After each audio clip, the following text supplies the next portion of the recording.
जय हिंद दोस्तों, आप लोग कैसे हैं? उम्मीद करता हूं कि अच्छे होंगे और अच्छे नॉलेज लेने के लिए हमारे YouTube चैनल को देखिए। जी हाँ दोस्तों, जैसा कि आपको पता है कि हमने पिछले चैप्टरों में आपको बहुत सारा बातें हमने बताया था, बहुत सारा VVI क्वेश्चन हमने बताया था।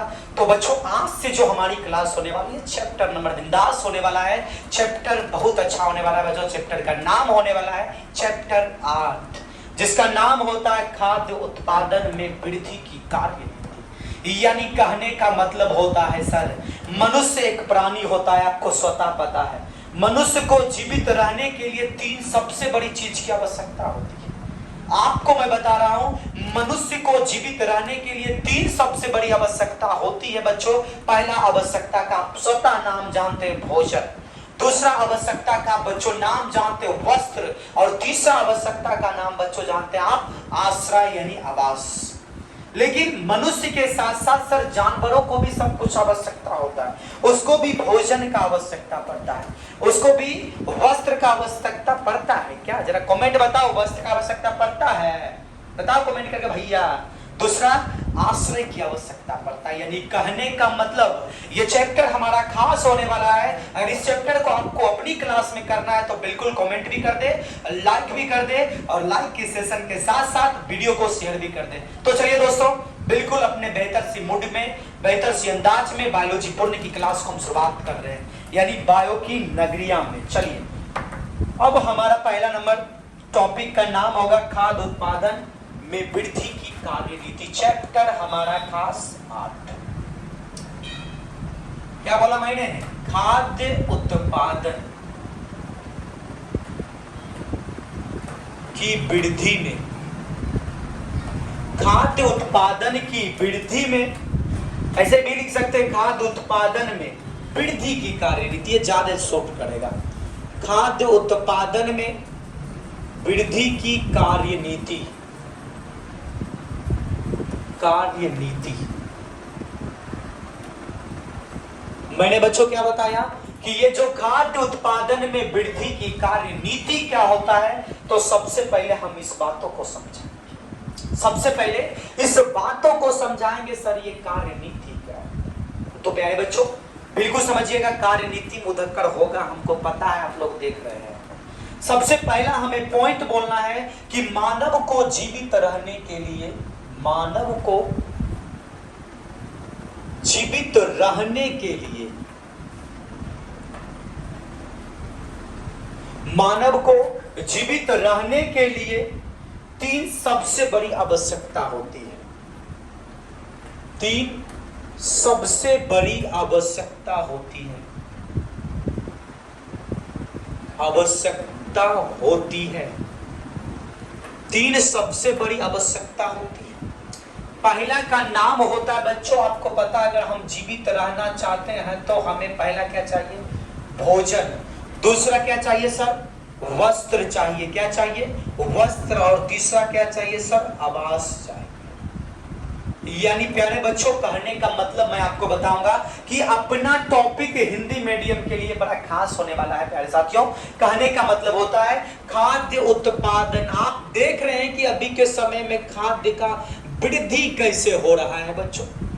खाद्य उत्पादन में वृद्धि की कार्यनीति क्या होता है, इस बातों को हम आपको समझा रहे हैं। यानी कहा जाता है मानव को जीवित रहने के लिए 3 सबसे बड़ी आवश्यकता होती है। पहला आवश्यकता का नाम होता है प्यारे भैया भोजन। दूसरा का नाम होता है वस्त्र। और तीसरा का नाम होता है आवास। ये हमारा था डेमो की क्लास। अब इस डेमो की क्लास से थोड़ा सा मैं अब आपको दिखाता हूं कि बिहार बोर्ड में किस तरीका का क्वेश्चन पूछा गया है। ठीक है ना? तो बिल्कुल बच्चों, अपनी इस बायो की सेशन को थोड़ा आगे की ओर ले चलेंगे और बिंदास सी क्लास अपना करना है प्यारे साथियों। पहला क्वेश्चन, अगर बच्चों आप हमारी इस वीडियो को देख रहे हैं तो मैं बार बार एक ही बात बोल रहा हूं, भैया लाइक भी कर दीजिए ना, शेयर भी कर दीजिएगा, ठीक है ना, ताकि हमें भी दिक्कत ना हो और आपको भी दिक्कत ना हो प्यारे साथियों। 2 दिन से आपकी क्लास ऑफ थी, लेकिन अब आपकी क्लास फिर से रेगुलर हो गई है। बिल्कुल बिल्कुल, अब फिर बोलिएगा नहीं कि सर 2 दिन पढ़ाइएगा तीसरा दिन ऑफ हो जाएगा, ऐसा नहीं होने वाला। तो चलिए, सबसे पहला क्वेश्चन आपको मैं बोल रहा हूं, धान तथा गेहूं की 2-2 मेरा पहला क्वेश्चन होने वाला है। इसकी शॉर्ट कर लिए भैया, बिल्कुल भाई साहब, यहां तक लिखिएगा। उसके बाद मैं अपने पॉइंट को थोड़ा सा और आगे की ओर लेके चलते हैं। जितने भी नए बच्चे हैं बिल्कुल इस वीडियो को शेयर भी कर देना है। चलिए पहला क्वेश्चन हमारा एग्जाम के लिए, आपके एग्जाम के लिए लिखना है धान तथा गेहूं। क्या बोला मैंने? धान तथा गेहूं की दो दो प्रणोत किस्में, दो प्रणोत किस्मों। मैंने बोला बच्चों के धान तथा गेहूं की दो दो प्रणोत किस्मों के नाम बताइए। किस्मों के नाम बताइए। यानी भाई साहब कहने का मतलब धान का भी दो किस्म का नाम बोलना है और गेहूं के भी दो किस्म का नाम बोलना है, ठीक है ना। जैसा कि आपको मैं बता दूं गेहूं का, पहले गेहूं की दो किस्म का नाम बता दो ताकि हमारे जितने भी बायो के सुपरस्टार हैं उसे देखने में थोड़ा हो सके। पहला का नाम होता है सोनारा 64, ये गेहूं की क्या होती है बच्चों? उन्नत किस्म वाली होती है। दूसरा जो नाम होता है बच्चों सरबवती, सरबवती। तीसरा भी बता देता हूं कल्याण सोना। सोना इधर देख ले, कल्याण सोना बच्चों। कौन सा सोना? कल्याण सोना। मैंने बताया कि धान तथा गेहूं की दो दो प्रणोत किस्मों के नाम बताइए, तो गेहूं का मैंने बताया सोनारा 64, सरबवती, और तीसरा मैंने बताया बच्चों कल्याण सोना। लेकिन भैया यहीं तक हमें नहीं रुकना है, हमें और अपनी क्लास को थोड़ा एनर्जी के साथ आगे की ओर लेके चलना है। अभी जहां तक आपको पता है कि अभी भोज भात का दिन चल रहा है, तो आप लोग कुछ का ध्यान भोज का भी होगा, कुछ का ध्यान पढ़ने का भी होगा, कुछ आओगे कुछ जाओगे। जैसे अभी देख लो बहुत कम बच्चा पढ़ रहा है क्योंकि उसका ध्यान है एग्जाम बोर्ड में ना होके, उसका ध्यान है कहीं और जाने का, ठीक है ना, गुलाबों को देखने का। तो इसीलिए आप देखिएगा बच्चों, यहाँ धान की जो किस्म मैं बता देता हूँ। धान के किस्म का पहला नाम होता है जया, दूसरा नाम होता है पद्मा। जया और पद्मा, पहला मैंने बताया बच्चों जया, दूसरा नाम होता है पद्मा, तीसरा नाम होता है पूसा बासमती। खाए हो बासमती? पूसा बासमती सेकंड में कर देता हूं। यानी भैया कहने का मतलब, यानी सर आप जैसा क्वेश्चन बोले वैसा आंसर लिखे तो सर ये मात्र 2 मार्क्स में पूछने का संभावना। कितना नंबर भैया? 2 नंबर पूछने की संभावना। जैसा कि हम इसमें आपको बता रहे हैं कि धान तथा गेहूं की दो दो प्रणोत किस्मों के नाम बताइए, तो इसमें पहला किस्म का नाम क्या होता है सर? गेहूं। और गेहूं में पहला किस्म डालेंगे सोनारा 64, सरबती, कल्याण सोना, ये सब गेहूं का नाम प्रजाति का नाम होता है। उसके बाद धान में पढ़ेंगे बच्चों जया, पद्मा, पूसा, बासमती। भैया मती करने के लिए बासमती, क्या बोला मैंने? बासमती। लेकिन भैया यहां तक लिखने से हमें मन नहीं भरा है। अगला जो हम अपना क्वेश्चन करवा रहे हैं बच्चों, नस्ल शब्द से आप क्या समझते हैं? अगला हमारा क्वेश्चन रहेगा नस्ल शब्द से आप क्या समझते हैं। मैंने बोला कि नस्ल शब्द से आप क्या समझते हैं, पशु प्रजनन के क्या उद्देश्य है। दूसरा इसी में है पशु प्रजनन के क्या उद्देश्य है। ठीक है, अब सबसे पहले हम आपको बताएंगे सर नस्ल के बारे में। आप देखे होंगे गाय की बहुत सारी नस्ल, मैंने पढ़ाया था ऑफलाइन क्लास में। अब बच्चों नाम सुने होंगे भैंस की नस्ल, मुर्रा नस्ल, आप नाम सुने होंगे भैरव की नस्ल, आप नाम सुने होंगे टर्की, बत्तख, आप नाम सुने होंगे मुर्गी की नस्ल, ठीक है ना। और इसमें मैं बताऊंगा सबसे पहले नस्ल शब्द से आप समझते क्या है।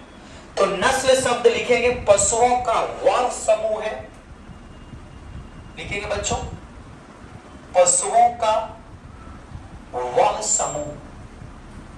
मैंने बोला बच्चों पशुओं का वह समूह जो वंश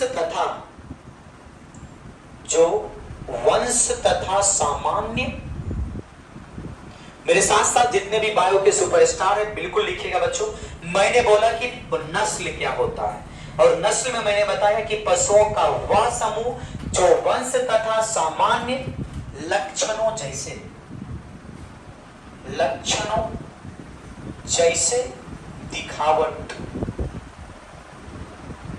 लक्षणों जैसे मैंने क्या बताया बच्चों, दिखावट बताया, जैसे मैंने क्या बताया बच्चों, आकृति बताया, और जैसे मैंने क्या बताया बच्चों, आकार बताया। ठीक है ना प्यारे साथियों, मैंने बताया कि नस्ल में पशुओं का वह समूह जो वंश तथा सामान्य लक्षणों जैसे देखने में कैसा, दिखावट, आकृति, और कैसा हो जाएगा बच्चों, आकार। क्या होता है, आकार, आदि में समान हो, आदि में समान हो, आदि में क्या हो जाए बच्चों, समान हो, एक नस्ल के रूप कहलाते हैं। तो एक नस्ल के, रूप कहलाते हैं। ठीक है ना, तो एक नस्ल के रूप कहलाते, यहां तक आप लोग लिखिएगा। थोड़ा सा मैं आपको देख लेता हूं पीछे से। चलिए, इधर दिखाई नहीं दे रहा है सर, अब बिल्कुल दिखाई दे रहा है प्यारे बच्चों, बिल्कुल गर्दा मचाना इस साल के एग्जाम में। ये चैप्टर आपका 8 है और मैं सभी वीवीआई करवा रहा हूं ताकि आपको दिक्कतें ना हो। ठीक है ना, यहां तक आप लोग लिखिए, स्क्रीनशॉट मारिए। मैंने बताया नस्ल के बारे में बच्चों। नस्ल कहने का मतलब होता है कि पशुओं का वह समूह जो वंश तथा सामान्य लक्षणों जैसे दिखावट, आकृति, आकार आदि में सामान्य हो, तो एक नस्ल के रूप में कहलाता है। दूसरा मैं बताऊंगा, नस्ल में आप लिख सकते हो मुर्रा भैंस की नस्ल जो मैंने बताया, ठीक है ना, हरियाणवी, ठीक है ना, जर्सी गाय, फ्रीजियन गाय, गाय का नस्ल में बता रहा हूं। उसके बाद दूसरा अपना क्वेश्चन है पशु प्रजनन क्या है। इसी का देखो पहला क्वेश्चन आपका कंप्लीट हो गया कि नस्ल शब्द से आप समझते क्या है। नस्ल शब्द का सिर्फ मतलब हमें पूछा जा रहा है कि ना कि नाम बताइए नस्लों का नाम, ये नहीं क्वेश्चन है।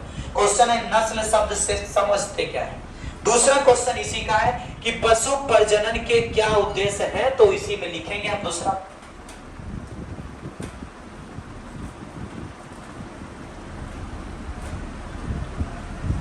दूसरा हमारा इसी का टॉपिक है पशु उद्देश्य।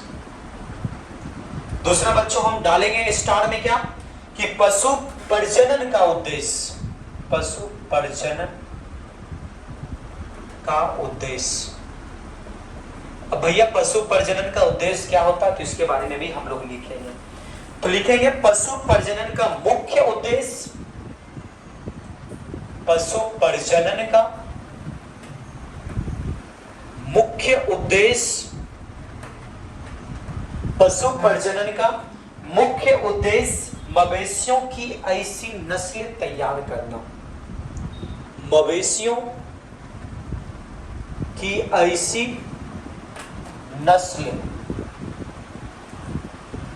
तैयार करना। मैंने बताया कि पशु प्रजनन का मुख्य उद्देश्य होता है, मुख्य उद्देश्य मवेशियों की ऐसी नस्ल तैयार करना जो ऐसी नस्ल तैयार करना जो अधिक दुग्ध उत्पन्न करने वाली, जो अधिक दुग्ध उत्पन्न, जो अधिक दुग्ध उत्पन्न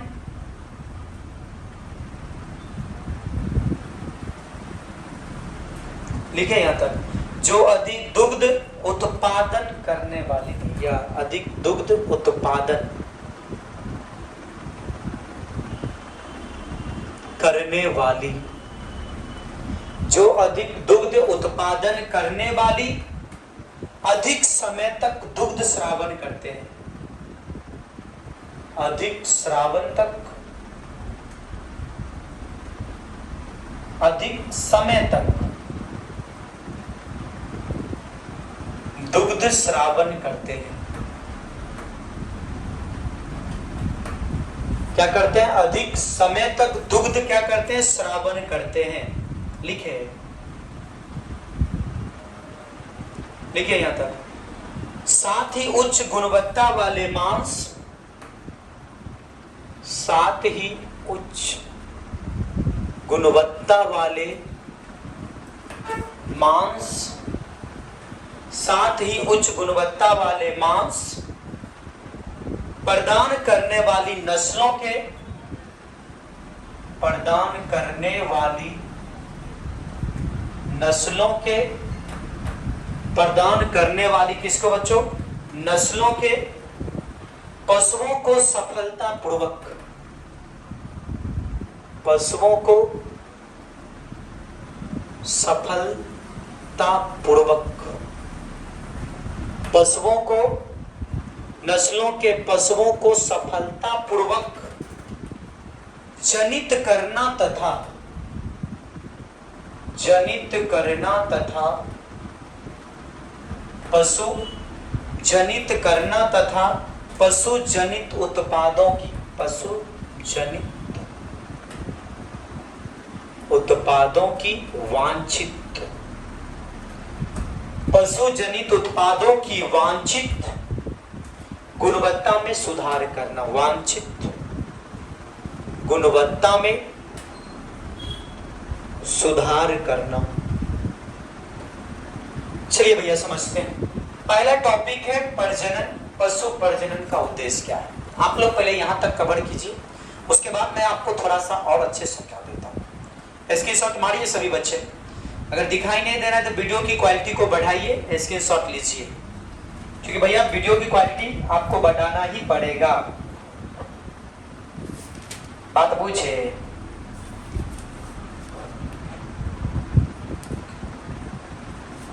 देखिए यहां तक।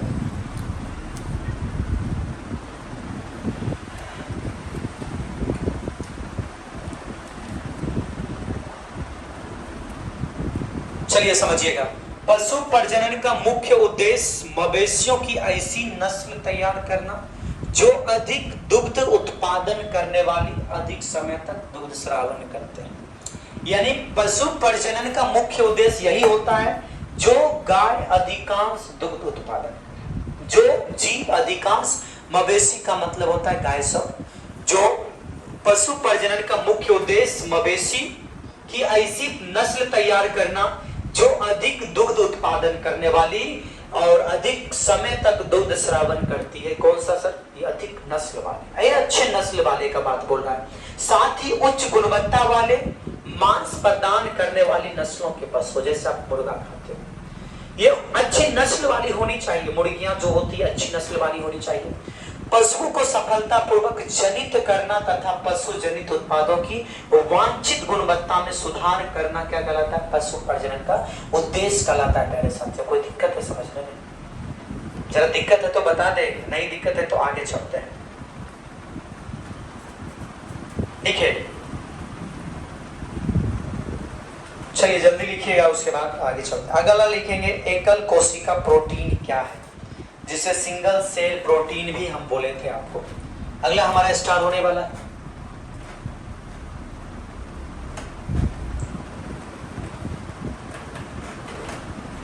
अगला लिखेंगे बच्चों एकल कोशिका प्रोटीन। एकल कोशिका प्रोटीन क्या है? मैंने बोला कि एकल कोशिका प्रोटीन क्या है, इनका क्या महत्व है, इनका क्या महत्व है। एकल कोशिका प्रोटीन क्या है, इनका क्या महत्व है, उसके बाद उदाहरण सहित समझावे। तो सबसे पहले एकल कोशिका प्रोटीन को बोलते हैं बच्चों सिंगल सेल प्रोटीन। इसका नाम मैंने बोला कि single cell protein, protein, protein SCP, ये इसका नाम होता है। अब भैया सिंगल सेल प्रोटीन जो होता है, इनके बारे में जानना है और इनका महत्व भी जानना है। तो समझिएगा, सूक्ष्म जीवधारियों द्वारा बड़े स्तर पर, किताबी में लैंग्वेज लिखाता हूं, देख ले। सूक्ष्म जीवों द्वारा, सूक्ष्म जीवों द्वारा, जीवधारियों द्वारा लिखोगे तो अच्छा है, जीवधारियों द्वारा। मैंने बोलो बच्चों कि सूक्ष्म जीवधारियों द्वारा बड़े स्तर पर, बड़े स्तर पर खाद्य, बड़े स्तर पर क्या होता है? खाद्य प्रोटीन का उत्पादन। खाद्य प्रोटीन का क्या होता है बच्चों? उत्पादन एकल कोशिका कहलाता है। एकल कोशिका प्रोटीन कहलाता है। बच्चों याद रखिएगा, एकल कोशिका प्रोटीन क्या होता है, तो इनका महत्व भी हमें जानना है। तो सबसे पहले जैसा कि हमें बोला गया था कि एकल कोशिका प्रोटीन क्या है, तो इसका हमने सबसे पहले परिभाषा बताया। मैंने बोला कि सूक्ष्म जीवधारियों द्वारा बड़े स्तर पर, जो बड़े स्तर होते हैं, बड़े स्तर पर खाद्य प्रोटीन का उत्पादन क्या कहलाता है? एकल कोशिका प्रोटीन। क्या होता है? एकल कोशिका प्रोटीन कहलाता है। दूसरा, अब इसी में हमें जानना है कि ये अब इसका महत्व क्या होता है। जैसा कि इनमें लिखा गया इनका क्या महत्व होता है, तो महत्व को भी हम लोग स्टार में ही पॉइंट कर देंगे। अब महत्व को समझने के लिए सबसे पहले लिखेंगे कि एससीपी मानव आहार के लिए, एससीपी मानव आहार के लिए, एससीपी क्या होता है बच्चों? मानव आहार के लिए प्रोटीन बहुमूल्य होता है।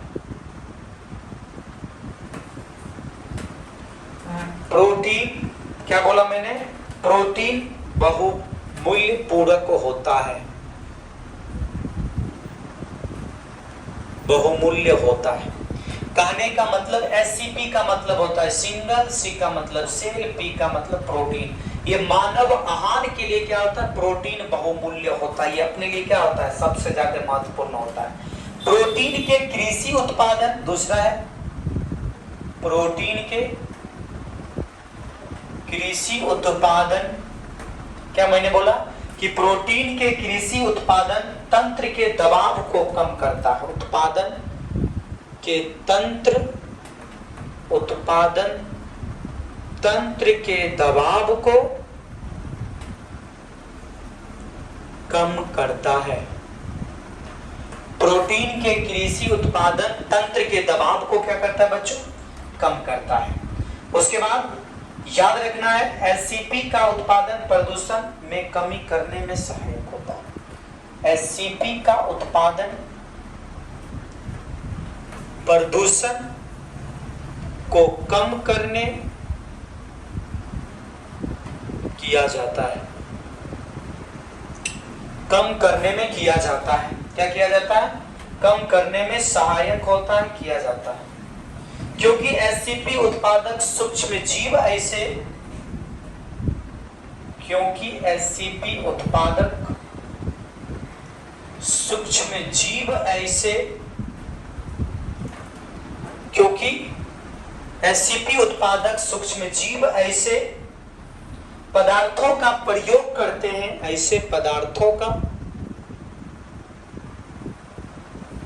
प्रयोग करते हैं, ऐसे पदार्थों का प्रयोग करते हैं, लिखे, जो प्रदूषण फैलाते हैं, जो प्रदूषण फैलाते हैं। उदाहरण जो रहेगा आपका, उदाहरण बड़ा खास होने वाला है। जैसे इष्ट, जैसे क्या होगा बच्चों? इष्ट होगा, लिख लीजिए यहां तक।